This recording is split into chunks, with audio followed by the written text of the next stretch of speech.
నన్ను దోచుకుండువటే వన్నెల దొరసాని, కన్నులలో దాచుకుందు నిన్నే నా స్వామి. ఏమిరో మంచి పాటలు వస్తున్నాయి అనుకుంటున్నావు మావా? ఒక మాటను చెప్తా విను మావా. నా సతీమణి ఎప్పుడు ఉలవచారు చేసినా నాలుగు నరాలు తెగిపోయి అమ్మ గుర్తాలెన్నో.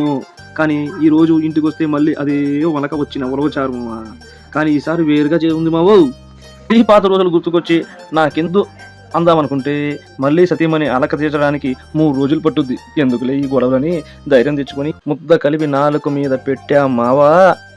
అంతే, దీని తస్సా దియ్య దెబ్బకి షడ్రుచులు నరాలు నిక్కబుడుచుకొని నాలుక మీద నాట్యాలు చేసేమోవా. అమ్మ కొంచెం తిందాం అనుకుంటే ఆగలేకపోయామోవా. మళ్ళీ ఉడుకన్నంలో ఉలవచారు కలుపుకొని తింటే ఆహా, నాలుక నరాలు దింపుకొని నాట్యం చేసిందిరా నాయనా. దీనికి ఏమి వేసి వండావు బంగారం అంటే? ఇదమ్మా మలక వచ్చిన ఉలవలు, శనగపప్పు, లవంగాలు, చెక్క, మిరియాలు కొద్దిగా, ఎర్రగడ్డ, టమోటాలు, తెల్లగడ్డ, కొబ్బరి, అల్లం పేస్టు, కొద్దిగా కొత్తిమీర, ధనియాల పొడి మావా. ఇవన్నీ వేసి మిక్సీకి వేసి రుబ్బి ఒక మసాలా పేస్ట్ లాగా బయటకు వచ్చిన ఆ మసాలా వేసి సాంబార్ వండితే మావా నాకు మీద నట్టలాడతాయి మావు. నోట్లో నీళ్ళు నాకు సంబంధం లేదు.